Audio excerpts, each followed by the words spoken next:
This call is being recorded.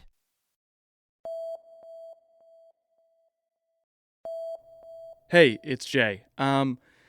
Unthinkable started in a very simple place. I was fed up with a lot of the crap that people seem content to publish in the content marketing space. I lamented the fact that there was no community around the content-centric content marketers out there, and I decided I wanted to build a podcast because it seemed like fun. That's it. All pretty simple. But where it's gone in the last year has been,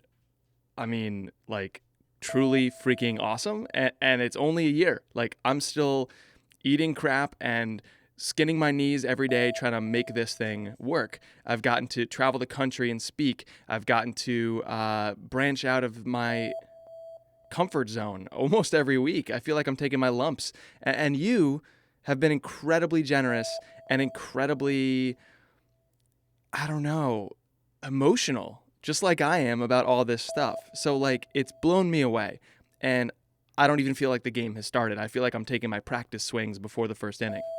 So, anyways, as we take a couple of weeks off to work on a lot of things, to work on episodes, to work on thinking, to work on the business, I wanted to share something a little sneaky as a way of saying thank you, as a way of pulling back the curtain and being more transparent, and just because I think this would be a really fun treat for people who have come along for the journey for a lot of weeks now.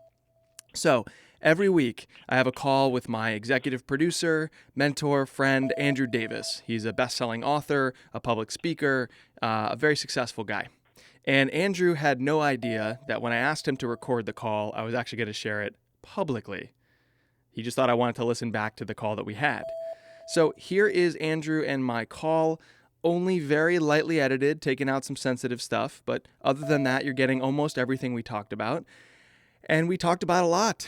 So without giving you too much context, away we go. I'm kind of nervous about sharing this, but I think if anyone deserves to hear 100% transparency and what I'm up to, it's you. All right, here goes nothing. Hey, hey. Hey, good morning. What's up? Not much, man. Happy New Year. Have I talked to you since New Year? I don't Happy think New Year. so. No. And it's good that we man. waited because my brain is now back from the ski house. My body got back sooner than my brain. How was the skiing, man? Did you have a good time? It was fun. You mean the no skiing because I don't ski. Well, right. Yeah, the no skiing, the cooking Yeah. and yeah, drinking, I guess. Oh, yeah, being house chef, enjoying a good bourbon, playing board games, and, like, walking in the woods in the snow was incredible. That's awesome. Was it freezing cold, or was it pretty decent, mild? Like, I like skiing when it's, 31 degrees and no wind. That's my favorite winter. It was the exact opposite of that. It was like, well, the first day for the skiers, they were, like, pummeled. It was crowded. It was windy. It was snowy. And then I was, like, loving it because I'm in either the cabin or the lodge, and I'm, like, looking out the window at all the cold while I'm sipping a warm drink. So fine by me. Well, I'm recording the call, by the way. Thanks. Cool. So you can have it. So I wanted to talk about the repositioning of Unthinkable, especially as I was going through the brand blueprint. Yeah. Kind of again as we're revisiting it. And I keep thinking, like, even when I got the email, and I know, like, it wasn't that I was surprised by the email, but I just am constantly thinking, do creators, like, who are creators in a much more specific sense in your mind? Yeah, so this has been the single biggest struggle that maybe I haven't voiced as much as I should have, which is I feel strongly about going really deep with a group of people that you both know and love and can run through walls to serve if things get stressful. And so for me, I feel like when I go, like, I'm willing and happy to go speak to HR and sales and even like traditional marketing or service marketing, like that's all going to be great. But my home, like my world, are people who make stuff for the internet or have a craft offline, like just people who tinker for fun and love it and also want to make a living doing that. And so what I'm struggling with is, like, the idea we have is really big and applies to anybody doing any job as long as they have this like psychological or mental state that ties it all together, right? There is a thread. It's just not job function based.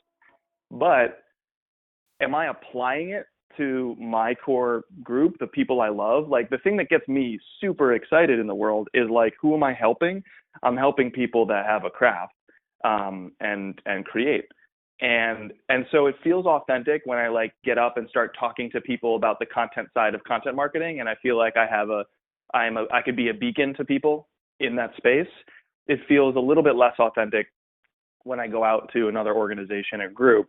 Not that that's not worthy, not that I'm not excited about it. It just feels like I don't have the depth there. So this has been a really big struggle that I could use some help making sense of. Yeah, I think.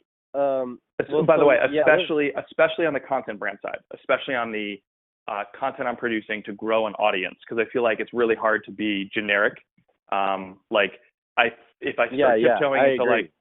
like Seth Godin territory is scary to me, because it's very, very much based on who he is, not what he's saying. And for me, it's got to be based on what I'm saying. And so that means, well, who am I saying it to? Yeah, and that's why I think creators to me is too vague. Like if I was going to self-select, I mean, I think of myself as a creator. I think in your definition of a creator, like I create shit for the internet. I love doing it. I think I should be your perfect audience. But even when I read like the repositioning, I don't see myself there. And I'm like, why I feel like I'm 100% your exact audience. Right. And so I think you're not you're like in a vague territory where I'm not sure if this is for me, instead of this is definitely for me. Mm-hmm. So if you're going to create, if Unthinkable, the podcast, is for people, for marketers, not the marketers who, set up Salesforce and get your lead gen tool working, but the marketer that writes the friggin' email, and the marketer who's supposed to post shit on Instagram, and the marketer who's writing a blog post a day, then we really have to identify that audience. I have to see myself there. And I don't. So I think you have to get more specific to so that audience sees themselves and doesn't feel big for them. Got it. Yeah. So like when I started all this, before we even landed on intuition, certainly before I had clarity around like the what we're doing graphic and the how we're doing it graphic. Yeah. The initial stuff I was writing as like a precursor to the show was like, I'm bothered by suck. I know you are too. Why is there more focus on the content side of content marketing? And the things I was saying, there were people who were throwing up their hands and being like, yes, oh my God, like, thank you. Me. And that's what I'm talking about. Right. And I feel like I'm starting to lose that because we're aspiring to a big idea, but maybe, so I guess what I'm struggling with is like huge idea that can translate everywhere. Are you saying we're just starting with like, let's drive a wedge that's strong to content marketing creators? Yeah, I'm saying Unthinkable, the show, needs to have a really clear audience and explore the idea for them. Well, let's think of the speaking product as versatile enough that it could be for HR people. Does that make sense? Yep. So, I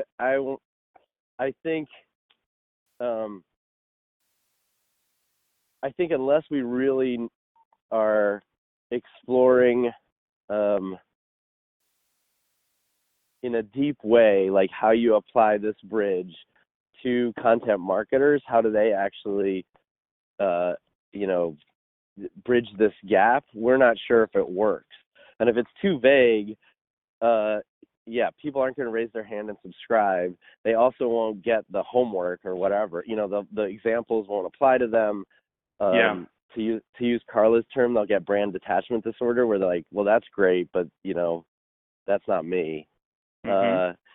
And I think I think creators is too vague, and I can't picture who the audience is. And even if we were going to attract the audience, it's like I'm not sure where we go or who we partner with.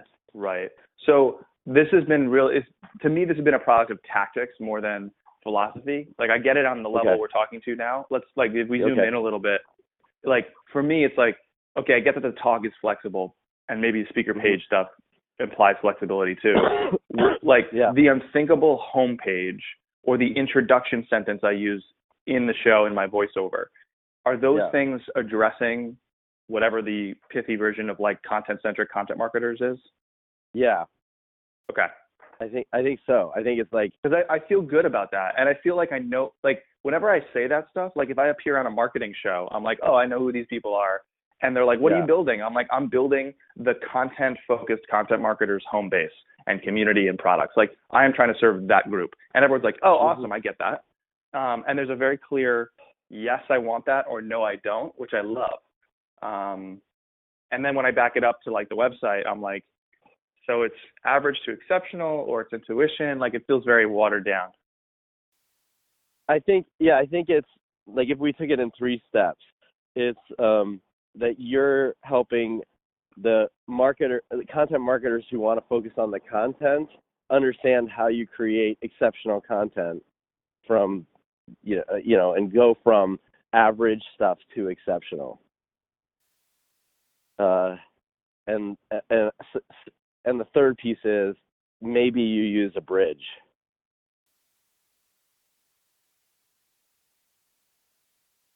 Right. Does I'm just writing that help? Down. Yep. Definitely.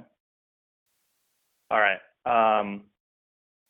This is what I've wanted, but this is what I've been a little intimidated to say, because what I'm worried is it prevents, it's the classic, like, do as I say, not as I do. Like, I will tell someone on a stage to, like, focus on a niche. And now what I'm doing is I'm actually like, where's my niche? It's, like, too broad, too meandering. I want to get back to, I want to get back to depth. Yeah, I think it's, so, like, I was actually thinking, and even when I recorded the, like, going through the brand blueprint, I pulled up yours because I was like, hey, Jay's done a lot of work on his, so let's look at Jay's, so you get a good idea of what we're talking about. And when like, as I read the audience piece, I was like, oh shit, yeah, this seems too vague. So I think, like, the first thing we should do, or as you're working on the blueprint next week for Unthinkable, the content brand, I think you need to really hone in on exactly who that audience is. Is it like the Lukes at IBM? At Intel, who's trying to do exceptional things, who does believe that the content drives the vote, or is it people who are trying to build startups? Because I think that's where we've like, even the distinction between when you say people who have a craft or tinker on the side, that all of a sudden makes me feel like it's not for me. Because I don't feel like I tinker on the side. Maybe I do. And maybe I do care about the craft, but those are things that I just don't identify with because I'm not yet in your tribe. Like, maybe in a year I'll get that. Does that make sense? Yep, absolutely. It's like the second step. It's like, oh, I am a craft-driven creator. I didn't realize that until now Jay's educated me. And that's the difference between me and everyone else. But I don't feel like I tinker on the side. I don't feel like I necessarily need side projects, and maybe I do.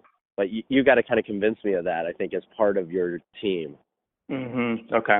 That's just helpful. Because I actually don't think you want people who, this is my gut feeling. I don't think you want people who just have a million side projects, because I don't think that that means they're a craft-driven creator. Correct. And, well, it could. It's very gray. So if someone is like, if someone is launching these, it's about intent. If I have a million side projects and it's in the name of, like, I really want to be a great video producer, and so I'm still on the hunt for the side project that's going to, work out the right muscle. So I'm, like, hyperactive on the side, but it's in the name of the right thing. Sure. If you're just someone who's like a perfect example is there's this guy who's like a product manager, product designer. He used to work for a couple of companies. Now he's a consultant, and he's got all these courses and blog posts and article and videos, and he's on Snapchat, and he has all these, like, side projects to me, he is not that person, because what he's doing the side project for is to find big end results quickly instead of to hone his craft. You know what I'm saying? Yeah. So he's not someone I want. Well, so I mean, maybe it's a more fundamental difference between, like, whenever I hear you talk about the side projects now in the context of the bridge that you've built, they seem less relevant, maybe, or maybe I just don't know where they fit. The slingshots? No, not the episodes. I'm talking about the concept as a whole. So as soon as I've set an aspirational anchor, like yours, for example, you want to be the Anthony Bourdain of the business world, right? Yep. I can see that a side project that allows you to flex that muscle is a good idea in the context of the bridge somewhere. Right. Which is very different than what we explored when we talked about Alec Brownstein. Yeah, 100%. Yeah. He had a million. I'm not getting religion over that. I like anything we've done to date has been poking down different avenues. Some of it we're going to backtrack on and ignore. For me, it's like, okay, the constrained project. So I have the aspirational anchor, Anthony Bourdain, of business content. My first principal insight is, really great stories. So if I want truly that anchor as the end result, like the first principal insight is like really great stories that humans love can often come from the day to day. Like it's not like people love that stuff. It's not necessarily, oh my God, I have to be on TV, on CNN, I have to travel the world. No, I can go down the street and talk to someone who has a side blog or somebody who works for a B2B marketing company and still deliver the story that's Anthony Bourdain like. That's my first principal insight. Okay, the next step on that bridge is, what is my constrained project? So now the world's my oyster. Is it a side project? Maybe. Is it my day job? Maybe. Like, that's where the side project can come in. Yeah, gotcha. Yeah, so I think if we're using the bridge to go through your aspirational anchor, it's funny because I say foster aspiration so much that I always want to say it when I'm thinking aspirational anchor. You have stage brain. Yeah, exactly. I think you want to use Unthinkable, the podcast, to be your constrained project for that concept. It's 100%. Like, that is why I want to re-engineer. That is why I'm practicing voiceover work. That is why I want to improve the performance on the stage. That is why I want to re-engineer the actual rundown, because I could be producing audio documentaries in the same way that Bourdain does it on TV. Yeah, so I think so let's keep going with that. So this is, and we're down on number 4. We'll come back to speaking. So yeah, I think if that's the case, you had told me that you went through an episode or a couple episodes maybe of Bourdain's show when we were working on the outcome for iView. Yeah. Did you write like a meta format from that? I did, and then now I can't find the notebook that oh wait, hold on, maybe that's this one. Really? I know. I was like, oh my God, I spent so much time on that. Wait, hold on. Please be it. I have multiple notebooks that look the same. I gotta stop. Oh, that's annoying. Damn. Okay. Yes, here it is. I got it. Okay, so let's walk through it. Just walk me through it. Okay, cool. So basically, what I did is I sat down. I watched one Bourdain episode, and I tried to get this like meta framework for what he does, and then I tried to see how it stacked up on 2 or 3 episodes. Okay. So, all right. So the first thing is the cold open. It's roughly 40 to 60 seconds. He basically shows some B-roll, either him walking or something in the scene in the city, and basically this section is the tension and some vivid descriptions of the what. So the tension is like, Mexico is a country where every day people fight to live. All too often, they lose that battle. So he really brings a punch right in the beginning. Often he'll say something like, you've seen, chances are this is a place you've never seen before. This is the very first episode of his show in season 1 in Myanmar. And he's like, chances are this is a place you've never seen before. If you have seen it, it's been violent images and videos. But something incredible is happening in an unexpected way. That's the open. Dude, that's great. Yeah. So right. he pairs this like high stakes drama with vivid descriptions of what you're about to experience. The second section, so then it hits the intro theme hits, and then you go to A block. Yep. And A block is continuing with this drama. It is what I'm calling the unseen complexity. So that's where he's like pulling out from the day to day of a place the unseen complexity that like you might miss if you just go to that place, whether it is an exotic place or it's just some place that seems picked over that you've been. And that's about 2 minutes. So he has things like music and B-roll to introduce that section. In about 20 seconds, there's like a contained vignette to set the theme. And this is where he starts to interview a guest and the music transitions.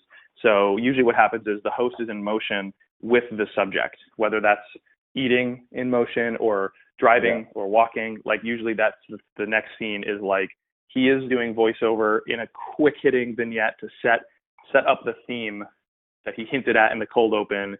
And you're seeing that, he's with somebody. Clearly this is the guide to that theme. Then he delivers a bite from that expert, from that subject. So they're the first to speak typically. So in the Mexico example, he talks about the fighting to live. Then you see him in a cab and you see the cabbie and you hear his voiceover or his voice from the back of the cab while the shot is on the cabbie. And Bourdain says, our murder's going up. And then the rest of that 20-second period is the cabbie speaking. Yeah. And then what happens is his voiceover kicks in. He distills the bite for everybody to understand. And then he introduces who you just heard, like who he's actually speaking to. And then basically it's like a short interview about that. So that's about a 2-minute long section or block. So in that case, it was about like the violent Mexico City environment. Right. So like, you have this cabbie who lives it day to day, sees it day to day, and Bourdain asks him a couple of questions once you realize, okay, I'm in a cab, here's a cabbie. The first question was about the theme that he hinted at, this fighting to live. He goes right for the drama, the murders. Are they going up? You hear the bite, then the voiceover kicks in to describe, like, this is what that means, and then they go back into the interview and have like 2 or 3 questions. Gotcha. All right. So does it make sense so far? Is this the way you want to do it? Yeah. It makes sense so far. But let's just pause for a second and try to think what that would look like if it was a business show. Okay. So let's use Brenner. Easy example.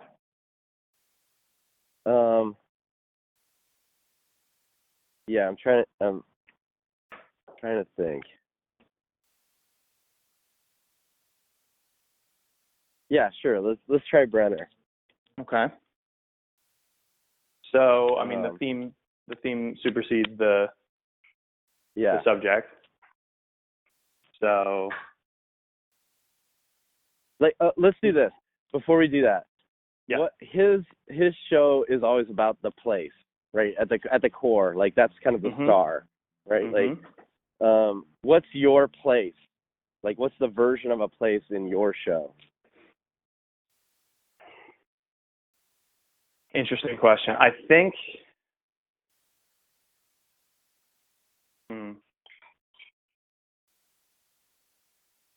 Well, let me start throwing. Possibilities could include the like trend in business that you're familiar with. Because in a way, he does start with the familiar, Bourdain. He's like, we're in Mexico, like you've heard of Mexico. So it could be like, like we're talking about making decisions based on data. You use data. So it could be that. Or it could be like a more ephemeral thing, which is like the moment when you're on that precipice between average and exceptional, and it looks like a leap. Like every episode should tee up something in a different way when you're staring down that chasm. You know, or the person's story. I don't know. What do you think? Yeah, I'm not sure. Neither of those feel right yet. Yeah. Maybe, I mean, if we're thinking that this is like, okay, the show is about marketing, is it about the product this person sells? Is it like, is it about the marketing they've used? Well, go back to why we're doing the show and where it fits in people's lives. Like, it's a Monday morning, you're heading to work, you may be excited, you may be disillusioned, but like the goal is, and the reason people email me long paragraphs that I'm super flattered by is like, it's the aspiration. It's like, I'm on the hunt for meaning through this creative craft, you know, and come hell or high water, I'm going to find it because I have this aspiration. Side projects, day job, doesn't matter. So I think it starts with somebody maybe aspiring to do something in a way that feels somewhat familiar. So it's not like I'm aspiring to send people to Mars. It's like, you know, I'm aspiring to help somebody in a big way, or I'm aspiring to get permission to do something. Or in Michael's case, it was, you know, his aspiration there was like, he wants to impress his boss. He wants to do a good job. It's not bad. None of this exists without somebody aspiring to something. That's what I keep coming back. Like, if you're not aspiring to anything, I probably shouldn't be working with you. You probably shouldn't be listening to the show. Yeah, really. If you're just like, I want a B2B blog that generates leads and whatever the hell it takes to do that, like, that's what we're going to create. It's like, cool. If you have zero aspirations grander than that, you're not in my tribe. So, yeah, so if it's,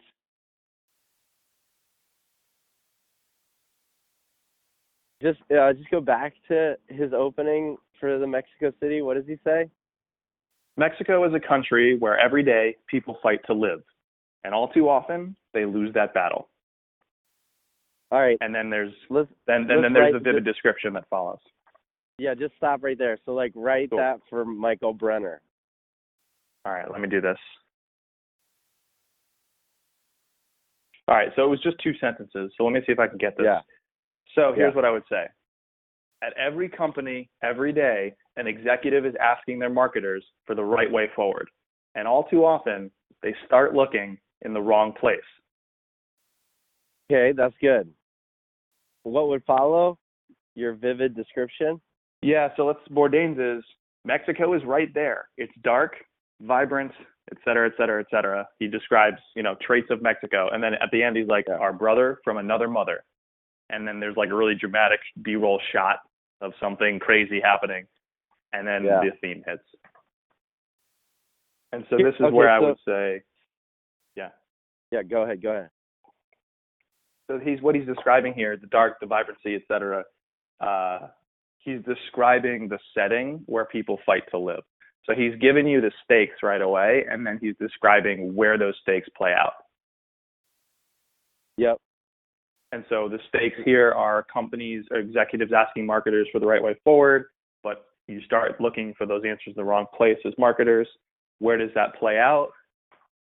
You know, you could talk about looking to the data, because that was the theme of that episode. It's like GA is right there. It gives you the answer. Listicles online. It's all so final and tempting and concrete, but is it?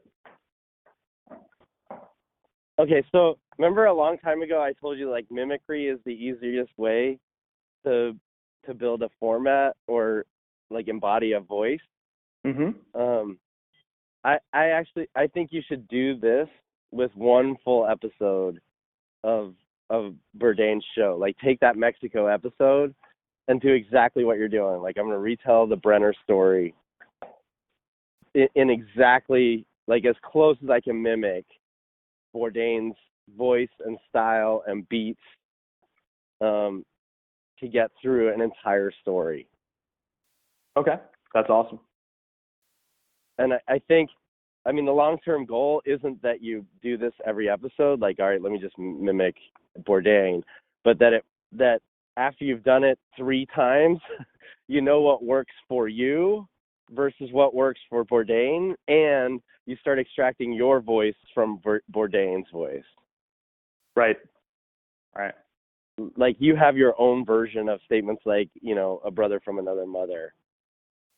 Sure. I mean, to be honest, it sounds pretty close, but what's your version of that? How does it? No, I get it. Across? And I've thought about this a lot. Like I know the traits that make him him. I know the traits that we overlap on. I know the traits that make me me. Good. And so that part's going to be easy. I like the idea of going through this process to find a framework, essentially. So yeah, so I would do that. And cool. If you're feeling really brave, do it for the next feature story you're working on.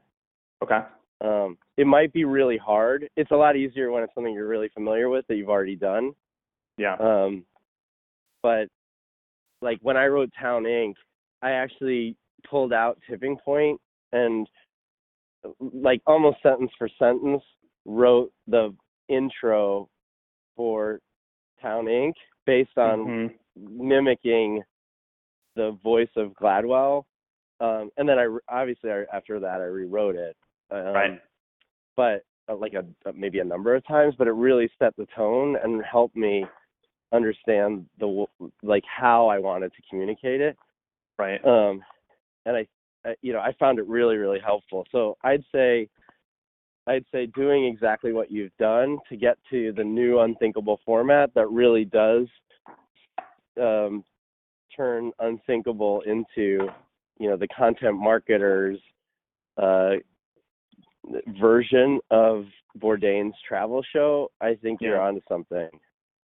Cool. Yeah, and I understand this is an exercise to find his framework, to break it, to make my own version and put my stamp on it. I totally get that. Yeah, I totally get that. All right, cool. All right, cool. So let's do that. Do you want to walk me through like the Mad Lib statement, by the way? Oh yeah, there's a great CMO in Boston named Mike Troiano that I've gotten to know, and he's worked Mike, at Oh, you know Mike? Okay, cool. Yeah. So he's got this brand positioning statement, which is like for target, who are segment of the target. This brand provides the category with this distinction because of proof. So it's like a way to at least internally start honing what the hell it is you do, what you are. And so I need to rework the who part, the target. Yeah, target. We just talked about. Yep. But let's just glaze over that part. So for creators, CBD, who aspire to do exceptional things, Unthinkable provides the stories and support that inspire and empower. This is actually an old version, but it says that inspire and empower them to turn a daunting chasm into their own sturdy bridge across. Because it's them doing it. It's personal. I'm not trying to prescribe the way. I'm trying to give them the tools so they can decide for themselves. Good. Yeah, so for creators who aspire to do exceptional things, Unthinkable provides the stories and support, that's community, that's products, that's services, that inspire and empower them to turn a daunting chasm into their own sturdy bridge across. That's good. I like the little Mad Lib format. It's super helpful. Maybe we should try it with everybody. Yeah, it's good. Yeah, I like that. Yeah. So I think if you can hone in on the target as you're reworking the brand blueprint, I think it'll help a lot. Right. Yeah, I'm excited about that. All right, cool. All right. So wait, let's so do you feel better about the positioning of Unthinkable? 100%. Yep, totally. Good. Totally. With a little more time and effort on it, but the right direction is definitely being set. Yeah, good. All right, good. And then I think we should figure out as you're going through the brand blueprint what to do with like things like slingshots, moving forward. And so let's use like the next, week or two to really redefine this so that we know where we're going. Yeah, definitely. All right, cool. Let's go back to speaking quickly. I had slacked you a bunch of examples to look at. Did you see those? It was all over the holidays, so you may not have. I need to organize them in a better way. it was like, hey Jay, check out the 100K homeless challenge. Yep. Yes. Those ones.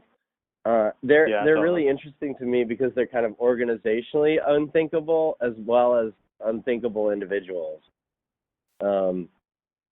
Like there was one of them I just slacked, I think yesterday, is this guy that gives out positive tickets. He's a police chief, and he basically decided to, like, you know, people in the community hate us because every time they see us, we give them a ticket or we arrest them.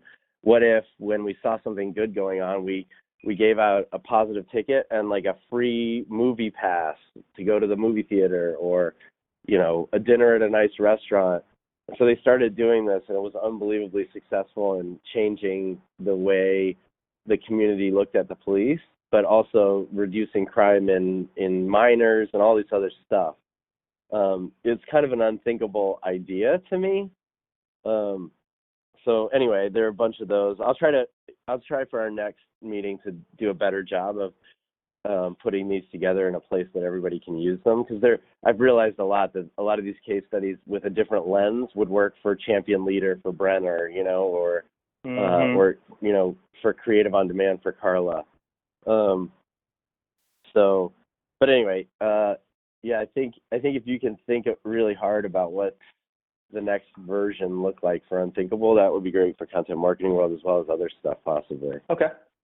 When I first started presenting stories like The Chicken Whisperer or even Meatloaf, actually, like the difference between today and those original ones, it you know, like the first Meatloaf thing I think was 15 minutes. Now it's maybe 6, because you get really good at realizing, especially when you have a time constraint, like what is absolutely necessary to this story to make it work for the audience. Yeah. Like even at the expense of, like, this is a great joke, but the setup takes a minute and a half and it's really irrelevant to the story. Okay, right. Well, I guess I'm going to cut this. So yeah, I think let's try it the way we want to do it, even in an outline. And I'm pretty good at being able to say, like, okay, this is 5 minutes, this is 7 minutes. Like, oh, look, we added it up, it's 138 minutes. Like, we have a problem. So yeah, let's go the way we want to go and see how it looks. Okay, that sounds good. Look, Bourdain is really, I mean, he's masterful at, like, a choice of words that is imbued with feeling and emotion, but he's really efficient with his words. Yep, totally. That is a skill that I admire from him.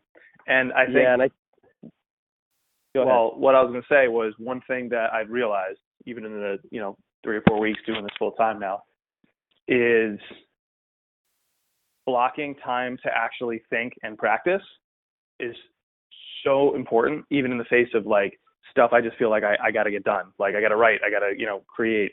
I will not succeed unless I'm taking that time.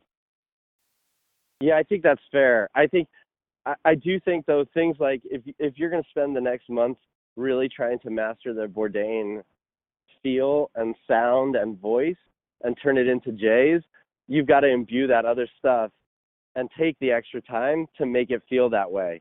Like, if you're going to write a 1,200 word post and you think Bourdain would do it more efficiently in half that, where's your 600 word version of it? Even if it's shitty, like, let's force ourselves to get there. Yeah, I agree.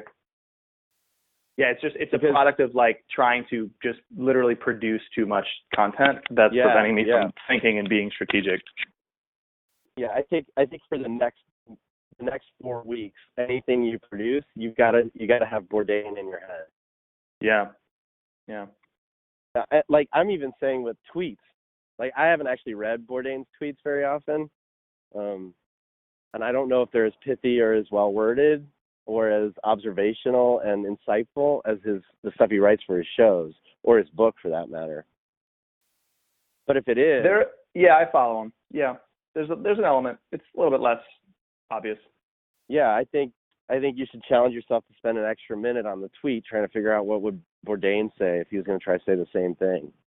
Right.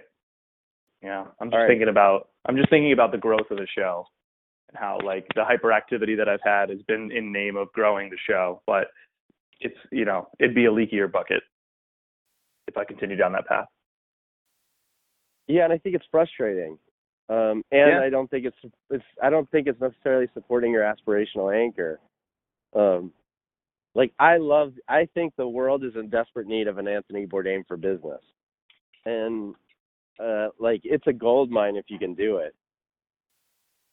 I'm going to do it. That's what I'm going to yeah. do. That's like this is the reason I have no other job. Well, yeah. I mean, look, let's focus on the Anthony Bourdain part of the aspirational anchor. Like even less so business at this point. Like, can you embody and imbue that voice and really get to the point at which it's so tight and smart that you're just enamored every time you read it or you see it. You're like, damn, I wish I could do that. Because that's going to make whatever you do stand out in a way that just doesn't exist. Right. Even if it's not business oriented. Yeah. So, yeah, I think, all right, well, yeah, so let's do it. Let's focus on the Anthony Bourdain stuff. Let's start writing and thinking that way. And I think the exercise to kind of really mimic an episode is a really valuable one in that sense. Right. I would imagine that if you can do this for a month, it will become second nature and you won't need to mimic. You'll actually have it. But that's going to take real, religious fortitude. I could send this right now. I mean, even if you're writing an email, seriously, try to think about what would Bourdain say? How would he write this? Mm-hmm. Your no thank you email? Is that what Bourdain would write?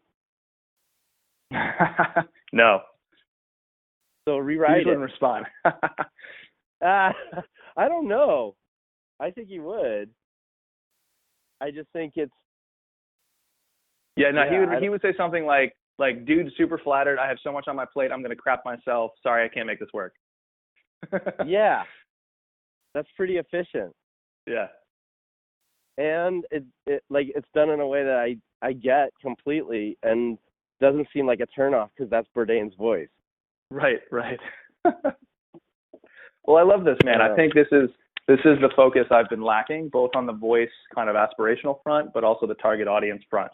Those have been the ghosts that I'm chasing that didn't seem real until right now. All right. Well, yeah. So let's work on the brand blueprint. Mm-hmm. Get that stuff nailed down, and let's nail down the outline by next week for the SMPS event. With this Bourdain, voice in mind, kind of hovering over us with everything we do. Yeah, that sounds good. All right. Awesome. And yeah, this has been great, man. Have a good weekend. Yeah, you too. As you're watching the tutorial videos, let me know what you think. Okay. And also, by the way, one of the other tasks is to rewrite your bio, which I know you've done a bunch of times. And I just reworked mine this morning. Okay. But it's a really good exercise to look at Bourdain's bio. Think like Bourdain. Interesting. I haven't looked at it, but I think if you even look at his jacket, the back of his book jacket covers, how does he position himself? And what does it sound like? Right. That's awesome. I love this. This is so helpful. I feel like I'm going to sprint. All right, good. Go for it. Let me not keep you from sprinting, dude. Go for a run. And I'll see you on Snapchat. All right. All right, man. Have a good weekend. Talk to you. Bye. You too. Bye. Okay, so now you know what I get up to when I'm not speaking directly in your ear holes. If you have thoughts, if you have feelings, if you have criticisms, questions, concerns, email me. I'm just jay@unthinkable.fm, jay@unthinkable.fm. I'd love to hear from you. Hopefully I can continue to do more of this. I do this all the time on Snapchat in small daily doses. I do a series there called One a Day on My Way, where I share one thing I'm learning and doing every single day on my way to being a speaker, a writer, and a podcaster for a living. So that's Snapchat, same handle as everywhere else, just Jay Kunzo. You can also go to my YouTube page. Same deal. I share all of my uploaded snaps so you can see that series. All right, that's it for this week. We're back in a couple with more episodes of Unthinkable. In the meantime, trust your intuition. It's the only way to go from average to exceptional. Good luck.